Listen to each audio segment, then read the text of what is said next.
Alright, hi everybody, it's Bonkai922. Just did Game of Thrones, that was fucking insane, that episode. Live stream, you know the story. Data Live. Talking about what the fuck was. This episode was pretty boss, to a certain extent. I mean, we got some answers, which was really needed.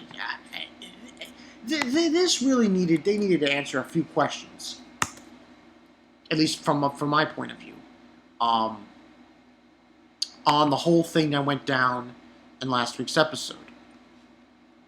Now, I'm trying to see something. This was episode 10. I didn't really get an episode title for this one, but pretty much this episode majority was about Kotori and what was going on here. Now we see that she's fighting Kurumi, and she gets all shot and bloodied up, and Kurumi's like, "It's your turn now, Shido." Fucking Yuno on parade for rampaging Yuno, and she gets back up. Kotori, she got shot, and she was fine, and she was able to then get back up. So she obviously had regenerative powers, Kotori, and her axe, because that's what her weapon was. It was an axe. It basically turned into this like cannon, and she's about to fire it at Kurumi, and her eyes were just red, bright red, like she was in a zone. Shido's trying to stop her, and she doesn't see him at all. And she blasts her once, and it destroys all the clones, and half of that time thing she has. And she's about to blast her again, and Shido gets in the way, and he's like, "Oh, you try, get out of the way," and stuff. And that's where it ends. And cuts to blank, and fade to white. And we find Shido in a hospital with Toka.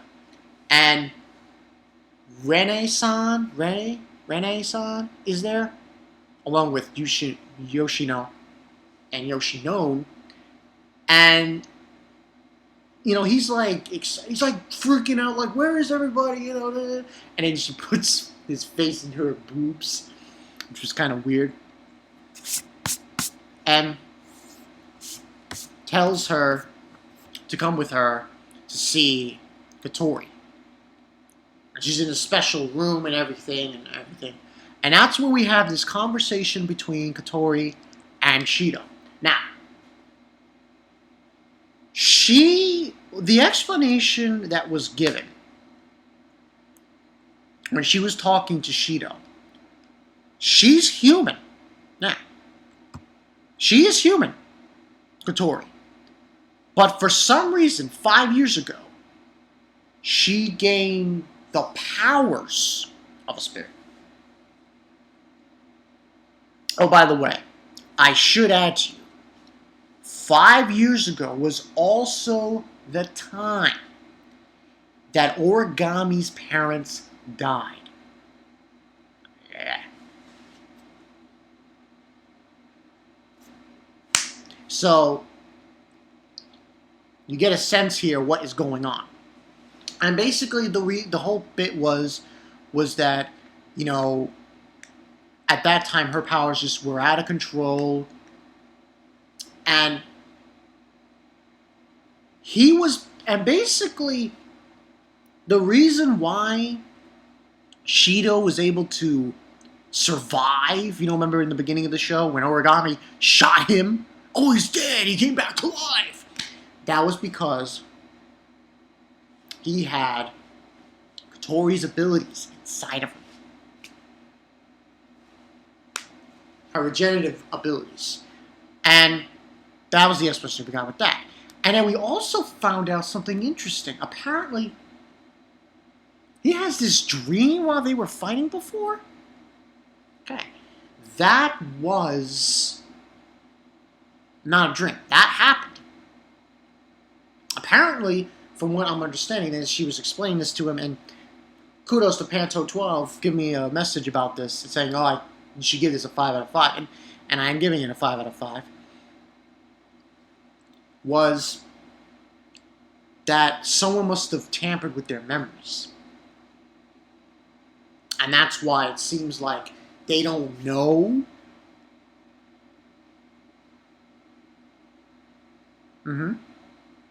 They don't know what happened.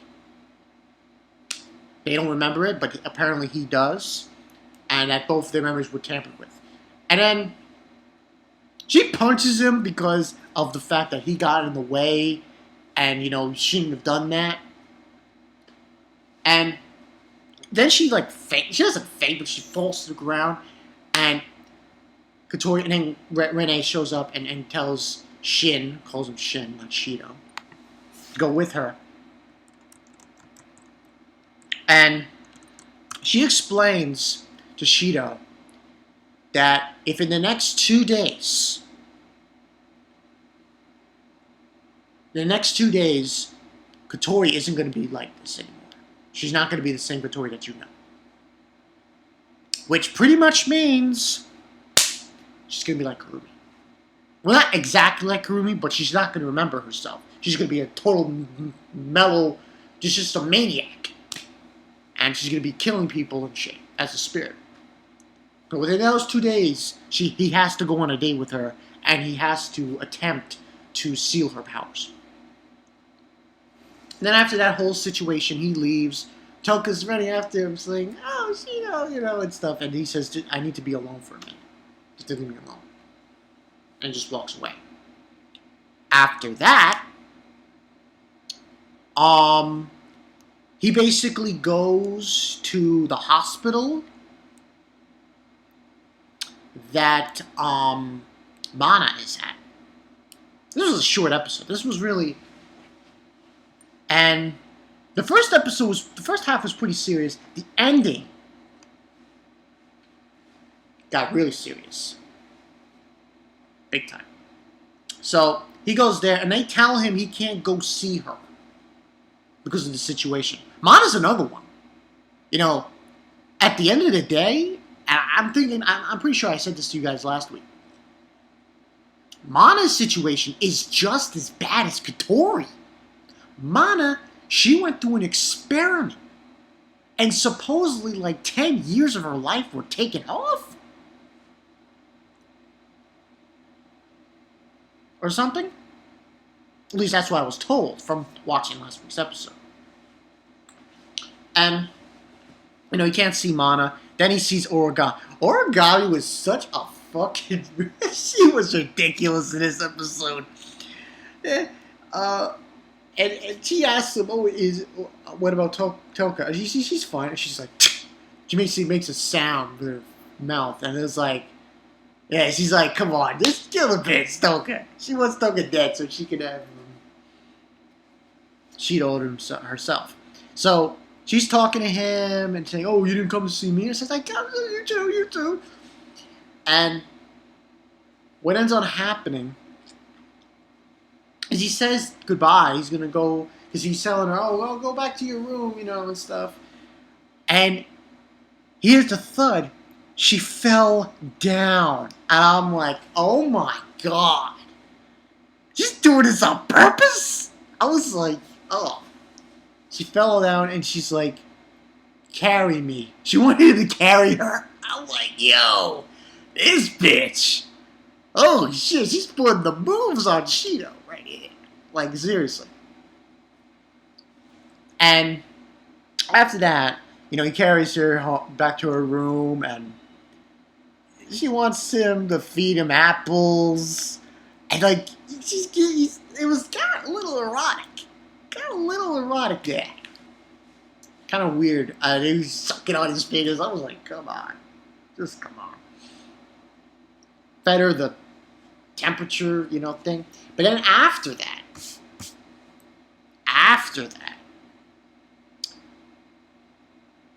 he was asking her, and it got really evil looking. Because everything and this was great. I like this scene. This scene was like, damn. Like, seriously. Because the entire room was just lit up with a red light, like an evil aura. And she was talking to him about what happened after I lost consciousness. Because she saw the red spirit. And she's explaining to him and everything. And then she goes a little psycho saying, I have to kill her, I have to kill her, I have to kill her. And she's talking about Kotori. Now, the thing about this is that if she kills Kotori, oh, that's it for her. She's lost. At that point. Because she knows, supposedly, that Kotori was the one who did it. And, Shido's got a face on his face that's pretty depressing about it. And that's pretty much how the episode ends. And next week's is going to be very laid back, but we see a scene with Shido, with Renee, and we see Kotori is sitting down, and she's like panting, breathing. So, yeah. So this was a pretty revealing episode. Revealing of the explanation about Kotori, about Shido, about all that jazz. And then we have also Kurumi's alive. But they didn't show her in this episode. I found that very strange. And the whole thing with origami. Origami needs to stop. Like, seriously, I understand her parents died and she wants revenge. But you kill Kotori, that is it. That is it. I mean it, that is it. She's fucked. Shido will hate her for the rest of his life. And here's the fucked up thing. I was just thinking about this when when this review came in. For Kotori and Mana, they both are in situations where they might die. Because Mana, the experiment she went under, took off like 10 years of her life. And tell me, guys, if I'm correct on that fact, because I'm a little confused about that. And then you have Kotori, who might not remain her usual self, and got origami going after. So, a lot of interesting things going on here. But this was a good episode, like I said. The last week was more what the fuck, than this week. But a lot of things were explained. Got some answers. I don't know how he's going to do this, though. He's got to, really move it. Shido.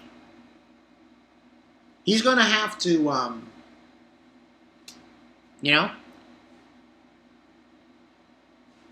There's no sugarcoating this. He has to go on a date with his sister, Kotori. He has to kiss her, get to know her, and kiss her. Because he doesn't, chances are she's going to die. Because he's going to have to kill her. Because she's going to go crazy, like Kurumi did. To a certain extent. But overall, this was a great episode. Get a 5 out of 5. Got the explanation of what they were trying to say to each other in that whole bit.